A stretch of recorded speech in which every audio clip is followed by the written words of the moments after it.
आज बात करेंगे एक खुफिया मुलाकात की। जी हां, वो मुलाकात जिसका सीधा कनेक्शन बांग्लादेश में हुई हिंसा से और फिर भारत से। जी हां, बांग्लादेश में हिंसा हुई, बांग्लादेश में किस तरह से तख्ता पलट हुआ, वहां की प्रधानमंत्री को देश छोड़कर भारत आना पड़ा।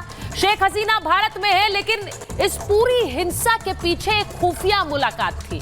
किस तरह बांग्लादेश में जो हिंसा हुई उससे पहले एक खुफिया मुलाकात लंदन में हो रही थी, और वो खुफिया मुलाकात राहुल गांधी किससे कर रहे थे, आज ये बताऊंगी। महाभारत में इस पर बात होगी, सवाल होंगे, लेकिन सबसे पहले आपको कुछ तस्वीरें दिखाती हूं, वो तस्वीरें जो इस वक्त बताएंगी कि बांग्लादेश में क्या हो रहा है, जिन हिंदुओं पर अत्याचार हो रहा है उन्होंने कैसे अपनी सुरक्षा अपने हाथों में ले ली है। क्योंकि यहां भारत में बहुत से हैं जो नहीं बोलेंगे, बांग्लादेश में ऐसे बहुत हैं जो हिंसा पर उतारू हैं, लेकिन इन हिंदुओं ने अपनी सुरक्षा अपने हाथों में कैसे ली, सड़कों पर उतरे और हरे रामा हरे कृष्णा गूंज रहा है बांग्लादेश में। जी हां, ये तस्वीरें देखिए, जरा सुनाइए क्या वहां से आवाजें आ रही हैं।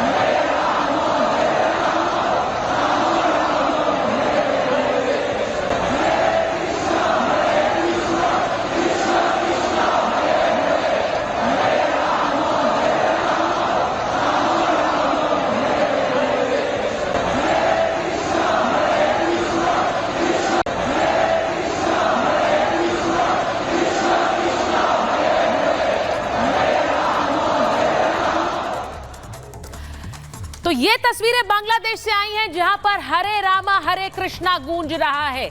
हिंदुओं ने अपनी आवाज खुद उठाई है और वहां से आवाज पूरी दुनिया तक पहुंचे, ये सुनिश्चित कर रहे हैं। आज सवाल महाभारत में ये भी होगा कि क्यों ये आवाज यहां उठाने में कुछ लोग डरते हैं। लेकिन एक तस्वीर आपको बता रही हूं, वो खुफिया मुलाकात जो कि लंदन में हुई थी, उस खुफिया मुलाकात के बारे में आपको बता रही हूं। ये खुफिया मुलाकात हुई बांग्लादेशी पत्रकार के दावे के चलते, आपको इस खबर के बारे में बता रही हूं। ब्लिट्स मैगजीन के एडिटर जो कि ढाका में हैं, उनका कहना है कि राहुल गांधी ने बीएनपी प्रमुख से मुलाकात की। ये मुलाकात लंदन में हुई। बीएनपी यानी बांग्लादेश नेशनलिस्ट पार्टी, जो कि एक बड़ा राजनीतिक दल है, और खालिदा जिया की पार्टी है, जिनको आप यहां देख रहे हैं, उनके बेटे खालिदा जिया के बेटे से मुलाकात राहुल गांधी ने की। बेटे का नाम तारिक रहमान है, जो अभी बीएनपी पार्टी के एक तरह से अध्यक्ष हैं, और इन्हीं से मुलाकात राहुल गांधी ने की है लंदन में। और इस मुलाकात के बाद ही एक तरह से हरी झंडी थी इस तख्ता पलट को बांग्लादेश में।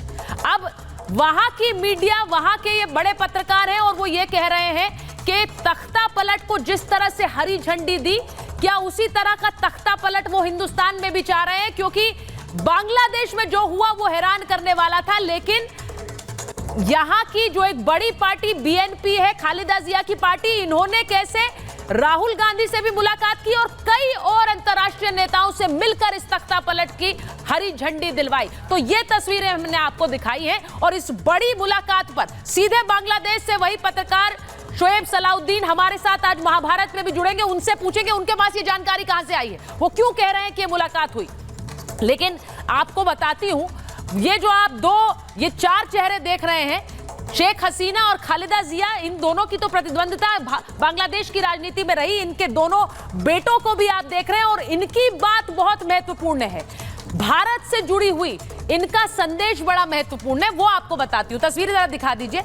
खालिदा जिया जो कि एक समय में प्रधानमंत्री रही हैं बांग्लादेश की, और उनका बेटा जो कि मुलाकात कर रहा था राहुल गांधी से लंदन में। अब ये आपको नजर नहीं आते, तारिक रहमान बांग्लादेश में रहते ही बाहर हैं, लेकिन वहीं से तख्ता पलट की तैयारी कर रहे हैं, वहीं से अपनी मां को एक बार फिर सत्ता में और पार्टी को सत्ता में लाने की कोशिश कर रहे हैं।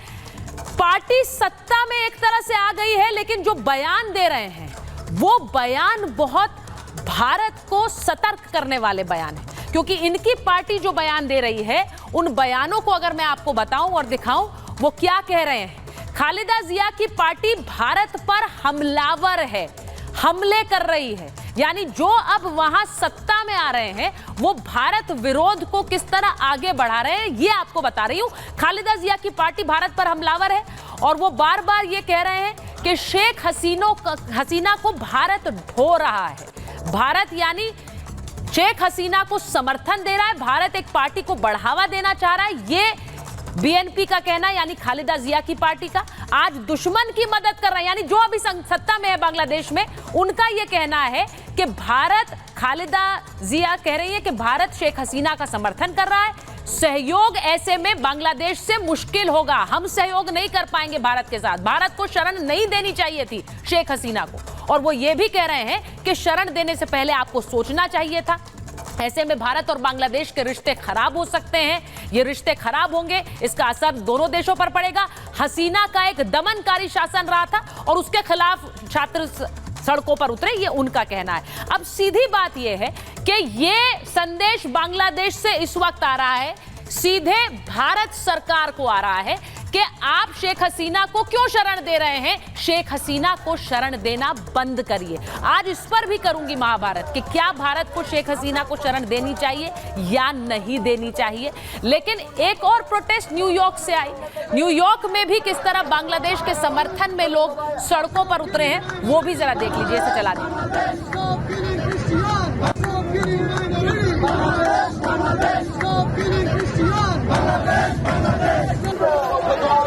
আমরা প্রতিক্রিয়ার মধ্যে মাঠ এবং রোড মাধ্যমে সামনে থেকে এবং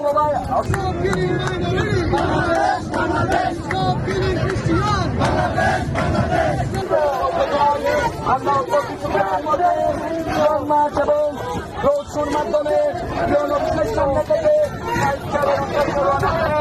এবং